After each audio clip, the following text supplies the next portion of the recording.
Hi,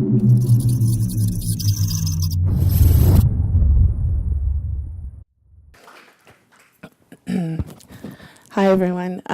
Thank you for having me. A few months ago, when I was approached to come and attend this event and speak, I got so excited. I mean, the topic, pure imagination, extremely amazing. I mean, where do you stop with that? So I felt really honored, filled with pride, and also really humbled. So that was about a few months ago, and then around 3 weeks ago, I carved some time out in my diary, and I thought, okay, you gotta do some preparation for this event. So I went to where I usually go to get inspired, Google, yeah? So I went and I put in pure imagination into Google, and 800 pictures of Gene Wilder came up. And I thought to myself, that's not really doing much for me.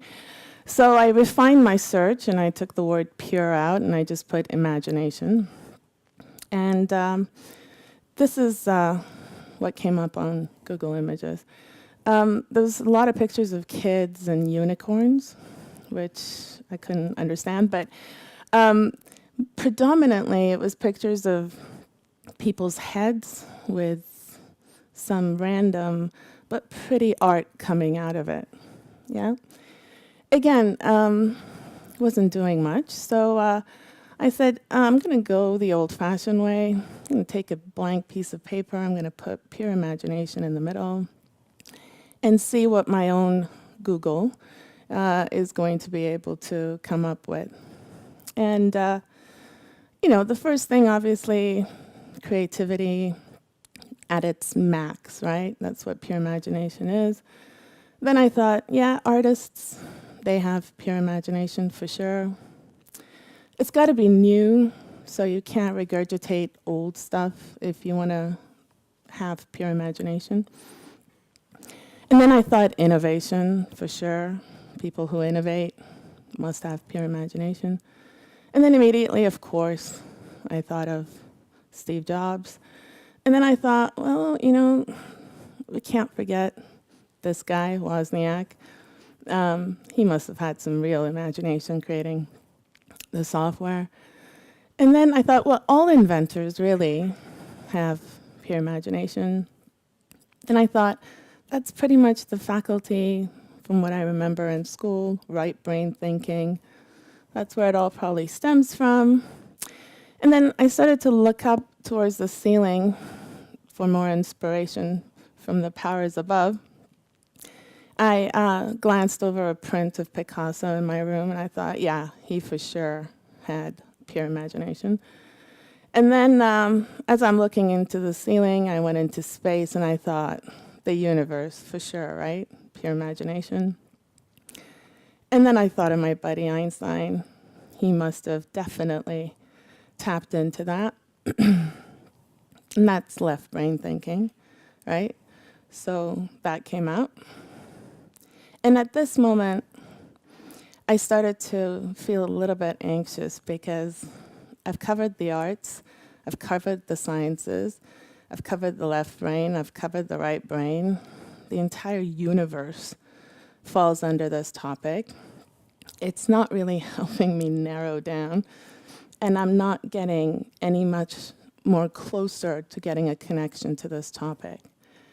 The next thought that came into my head is, why am I talking about this? When was the last time I invented anything? What was the most creative thing I've ever done? Other than the skirt, I think. And then I started to realize, I'm no expert. And why did they even ask me? So the whole brainstorming exercise started to create a very, well, let's say, lack of a better term, bleak future outlook. I started to think that pretty much my career, my reputation, and everything everyone's going to think of me after this talk is going to look like this. because I couldn't connect with the topic at all, a topic that inspired me 3 months ago. I now had completely overwhelmed myself into thinking that this is absolutely a ridiculous task that you've picked up to do. So with this mindset, what I started to notice was really interesting. What happened next was there was so much noise in my head. I mean, think about it, the universe, left brain, right brain, science, arts, everything was in there, yeah? And the first real thought that started to focus or come into focus in my head was impossibility, yeah? There's no way you're gonna be able to do this. I mean, you can try, but you have no idea where to even start. It's impossible. And as impossibility started to nicely make a home for itself in the recesses of my mind, another thought started to slowly come into focus out of all the noise that was going on in my head. And it was fear. This was going to be the worst thing you've ever done in your life. And it's going to be a public humiliation. So way to go, yeah? So fear and survival were becoming more and more prevalent, and I was beginning to feel the anxiety in my stomach. And as fear started to take a seat right next to impossibility in my head, I noticed, oh no, it's still coming. There's another thought that's coming really into focus. And it was obligation. You're going to let the students down. You've made a commitment. You have to do this. Why don't you fake it until you make it, kind of thing, yeah? Just grab some random slides, go all academic on this talk. You can't fail if you go academic, right? You don't need to connect to the story. Because if you don't, you're going to let people down. And so obligation then sat next to impossibility and fear. And then I was like, please stop. I'm beginning to feel like physically ill. But no, one more thought came in, and this one's a really interesting one. It's desire. So it's not positive thinking. It's not that, oh no, you can do it. Come on, let's go. It's more like, not only are you going to do it, you're going to beat everyone. You're going to be the creme de la creme of public speakers on the planet. Yeah? That's what came into my head.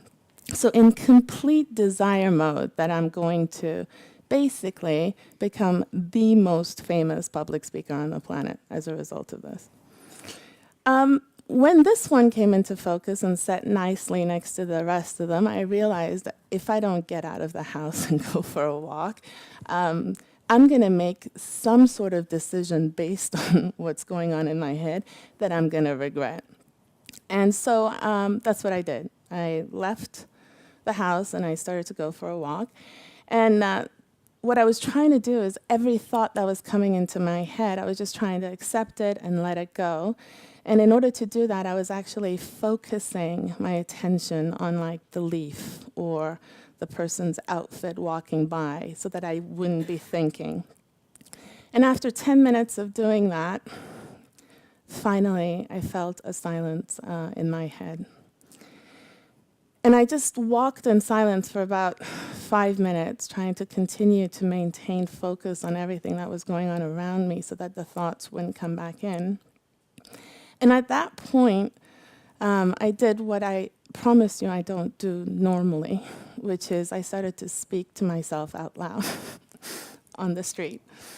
And the first thing that came out of my head is, what's wrong with you? How did you fall for this?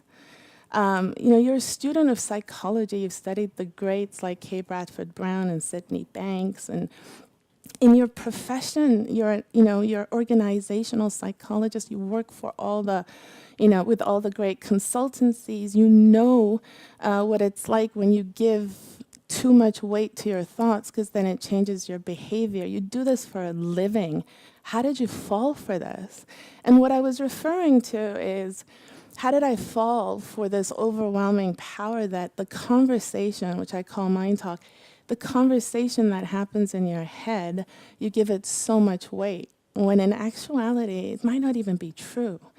I mean, I've given it so much weight and so much power that I was actually physically beginning to feel anxious. It was having an impact on me physically, the thoughts that were going in my head, specifically those 4 giant ones that were coming into focus. And so when I got to this point, I decided to reflect on those thoughts, and but reflect on them from an objective perspective. So I tackled impossibility first. I'm like, is it really impossible for you to talk? I mean, you're notorious for talking, so I think you should be okay. So yeah, impossibility is not true in that sense. You might feel challenged right now connecting with the topic, but it's not impossible. The second was fear and survival. Is it going to be the worst thing that ever happens in your life? Probably not. And so again, with an objective lens, I was able to diffuse the power that second thought had. And the third one was around obligation. Like, are you going to go into this robotically and you're going to just create some random slides? And no, because I wanted to do this because I was connected to a much more bigger purpose, and that was to share my story and hope that you guys take something from it. So no, I'm not going to fake it. That's not really me. And then the last one was around desire, which is, are you going to be the #1 speaker on the planet? Probably not. But you're going to try and connect and be of service to the audience that's come to see you on a Saturday morning, and hope they take something away from your talk. And then once I looked at it through this objective lens, the anxiety left, and I was like, basically with a blank sheet of paper again, asking myself the question, so what are you going to do? I mean, the talk is still coming. And that's when I came up with the idea of actually sharing with you the story of trying to prepare for this talk, and what can get in the way of your creativity is actually yourself, and how much weight you're giving what goes on in your head. People call it insecurities, you can call it anything, but it doesn't necessarily mean everything that you think about yourself is necessarily true. So try to take some time, look at what's going on in your head objectively, and that is how you can unblock or unlock the potential that you have and tap into an ocean of creativity that is unlocked within you. So, having said that, this is my story, and I'm sticking to it. So thank you very much.